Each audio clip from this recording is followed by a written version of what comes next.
En 1984, el director del Museo de Klerksdorp en Sudáfrica recibió una caja con objetos que llevaban décadas acumulándose en los almacenes de las minas de la región. Cuando la abrió, encontró esferas. Decenas de esferas de piedra de entre 3 y 12 centímetros de diámetro, algunas con líneas paralelas grabadas alrededor de su ecuador, perfectamente alineadas. No eran piedras ordinarias. Los geólogos que las analizaron confirmaron algo que todavía hoy resulta difícil de procesar. El material del que estaban hechas se formó hace aproximadamente 3.000 millones de años. 3.000 millones. En ese momento, en la Tierra no existía ninguna forma de vida compleja. Las bacterias apenas empezaban a desarrollarse en los océanos primordiales.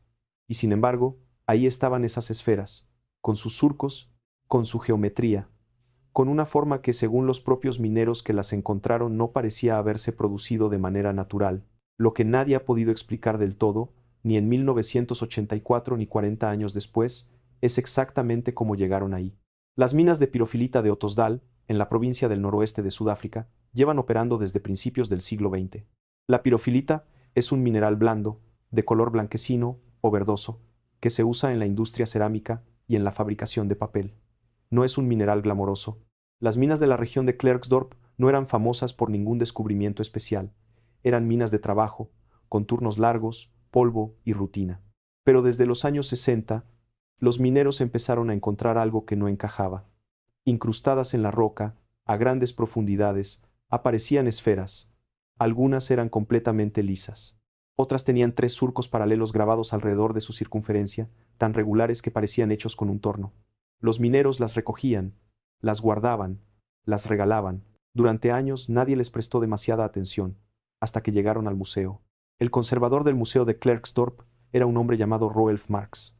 No era geólogo ni arqueólogo, era historiador local, acostumbrado a catalogar objetos coloniales y artefactos zulúes.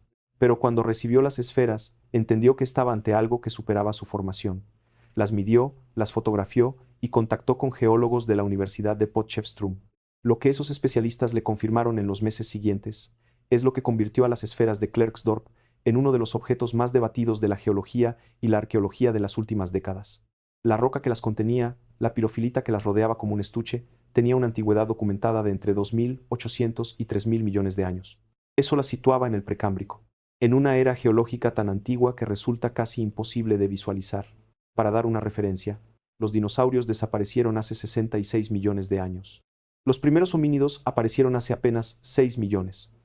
Estamos hablando de objetos incrustados en roca que se formó 500 veces antes de que existiera cualquier cosa que se pareciera a un ser humano. Y aquí es donde el debate se abre en 2 direcciones completamente distintas.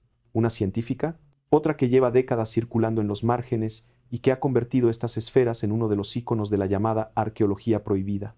Vamos a explorar las dos. Porque lo interesante no es solo lo que son las esferas.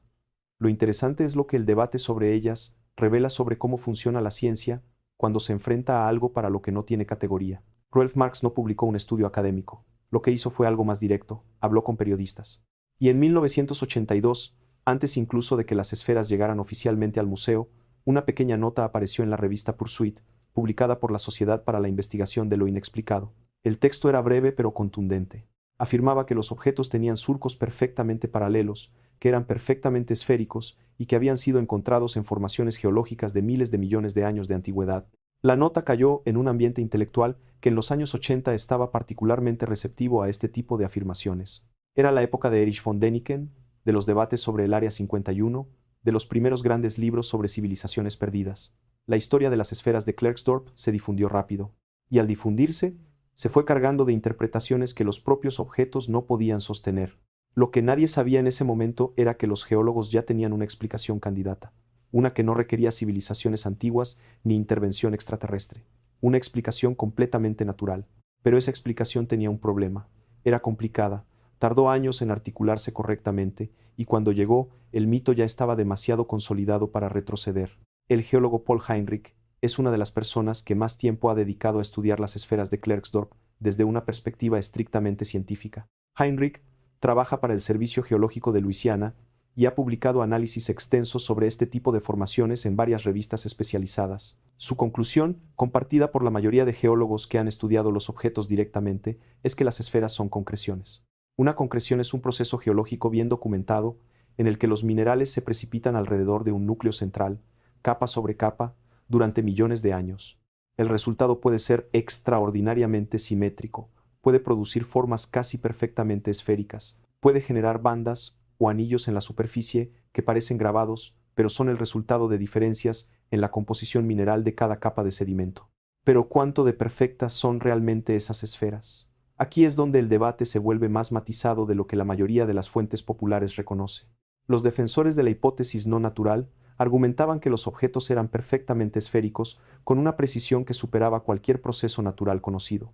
Afirmaban en particular que el físico y escritor Michael Cremo, coautor junto a Richard Thompson del libro Forbidden Archaeology publicado en 1993, había documentado que las esferas mantenían su equilibrio perfecto incluso al ser puestas en rotación, y que esa precisión geométrica era imposible de alcanzar mediante procesos geológicos ordinarios. La historia de Cremo y Thompson merece un momento. No eran científicos en el sentido académico convencional. Cremo era escritor y miembro de la tradición Vaishnava del hinduismo. Thompson era matemático. Su libro, de más de 900 páginas, argumentaba que la historia oficial de la evolución humana ocultaba sistemáticamente evidencias de civilizaciones muy anteriores. Las esferas de Klerksdorp eran uno de sus ejemplos centrales. Y entonces ocurrió algo que nadie esperaba. El Museo de Historia Natural de Londres realizó sus propias mediciones en los años 90. Sus geólogos estudiaron varias esferas y concluyeron que, si bien algunas tenían una simetría notable, ninguna alcanzaba la precisión que habría requerido una fabricación intencional con herramientas. Las irregularidades eran consistentes con las que produce la precipitación mineral. Los surcos, en particular, respondían a un fenómeno conocido. Cuando una concreción crece en capas con diferente densidad, las líneas de separación entre esas capas pueden quedar expuestas en la superficie como anillos o bandas, no perfectas, pero sorprendentemente regulares a simple vista. Hay un momento en la historia de las esferas de Klerksdorp que casi nadie menciona. Un detalle que los defensores de la hipótesis de fabricación artificial nunca incorporaron a su relato y que, sin embargo, es el más revelador de todos. En las mismas minas de Otosdal, junto a las esferas más perfectas, los mineros encontraron decenas de objetos en estadios intermedios de formación. Esferas incompletas, núcleos rodeados de capas parciales, concreciones a medio desarrollar que mostraban exactamente el proceso que los geólogos habían descrito. Si alguien las hubiera fabricado hace 3.000 millones de años, las habría fabricado terminadas. Las inacabadas no tendrían sentido. Pero si son concreciones, los estadios intermedios son exactamente lo que cabe esperar. Este hecho fue documentado por el geólogo sudafricano A. J. Thackeray en un artículo publicado en la revista Lapidary Journal en 1988. No es un secreto, está publicado, pero nunca apareció en ninguno de los libros que popularizaron el misterio. Hasta ahora sabemos que las esferas existen, que su antigüedad está documentada, que los geólogos tienen una explicación natural y que esa explicación incluye evidencia directa en forma de objetos en formación. Lo que todavía no sabemos del todo es por qué el debate no terminó ahí, porque décadas después, estas esferas siguen apareciendo en listas de evidencias de civilizaciones antiguas, y la respuesta a esa pregunta dice algo importante sobre cómo los seres humanos procesamos los misterios. En 1996, un astrofísico llamado Carl Sagan publicó un libro titulado El mundo y sus demonios. Era su último gran trabajo antes de su muerte.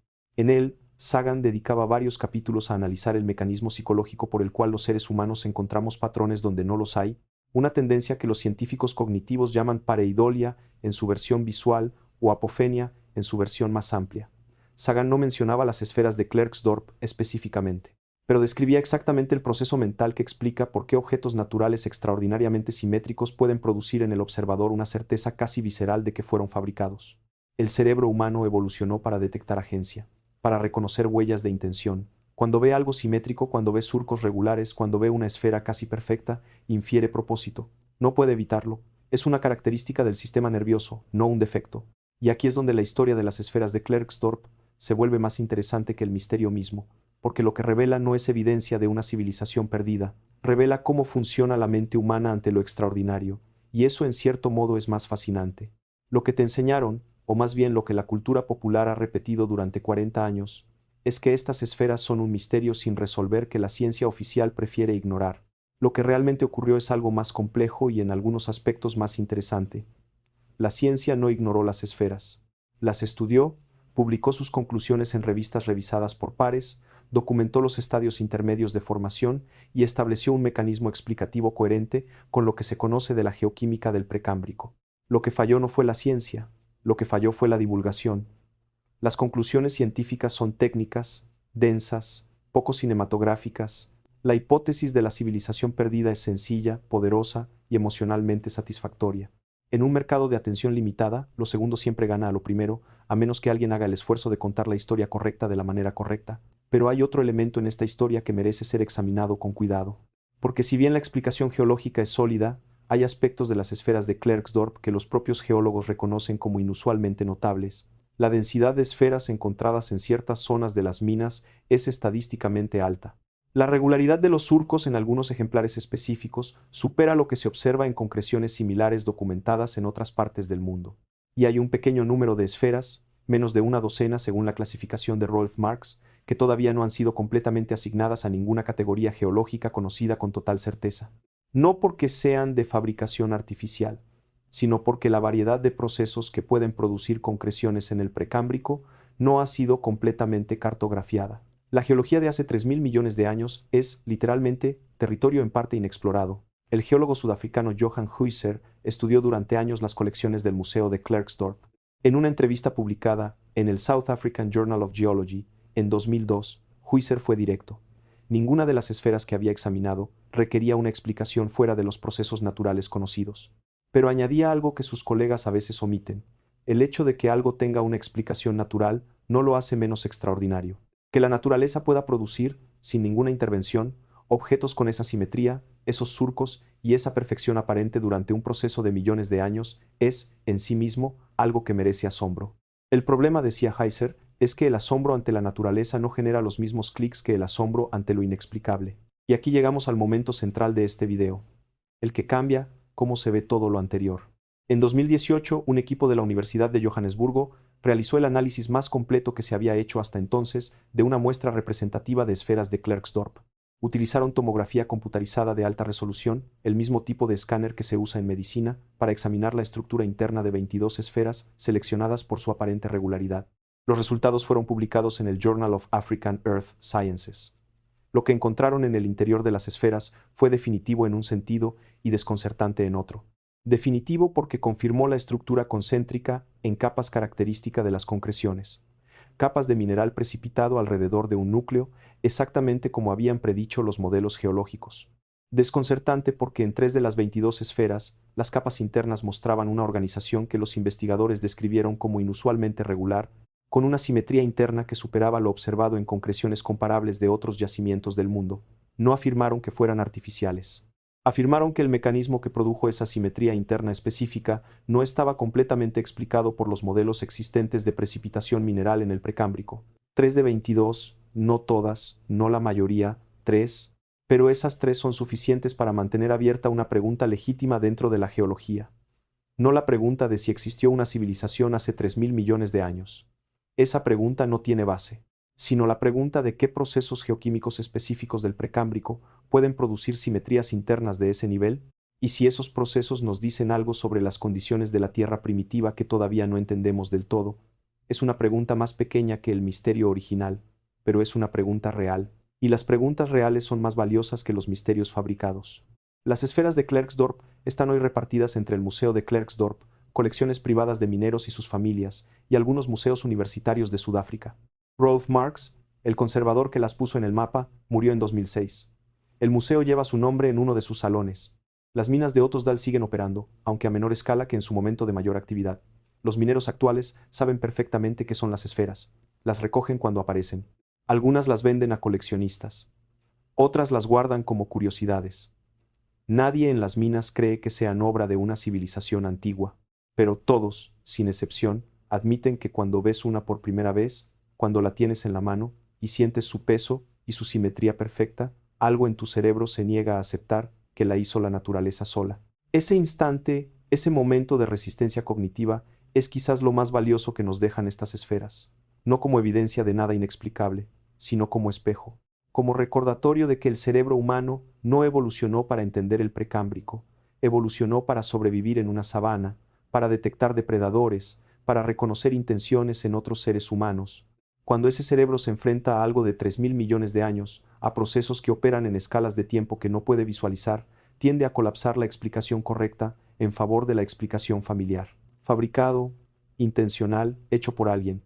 La historia de las esferas de Klerksdorp no es la historia de un misterio sin resolver, es la historia de cómo un objeto extraordinariamente bello y genuinamente antiguo fue capturado por un relato que no necesitaba, y de cómo ese relato se volvió más resistente que los hechos que lo refutaban. Es la historia de qué pasa cuando la divulgación falla. Y es, también, la historia de 3 esferas, dentro de 22, que todavía hacen preguntas legítimas a la geología, preguntas que no necesitan civilizaciones perdidas para ser fascinantes. La naturaleza tardó 3.000 millones de años en hacer esas esferas. Nosotros tardamos 40 años en entender mal por qué eran extraordinarias. Quizás la lección más honesta que nos dejan es esta: que el mundo real, explicado con rigor, es más extraño e impresionante que cualquier misterio que podamos inventarle encima. Si este tipo de investigación es lo que buscas, suscribirte no cuesta nada y mantiene a este canal conectando los puntos.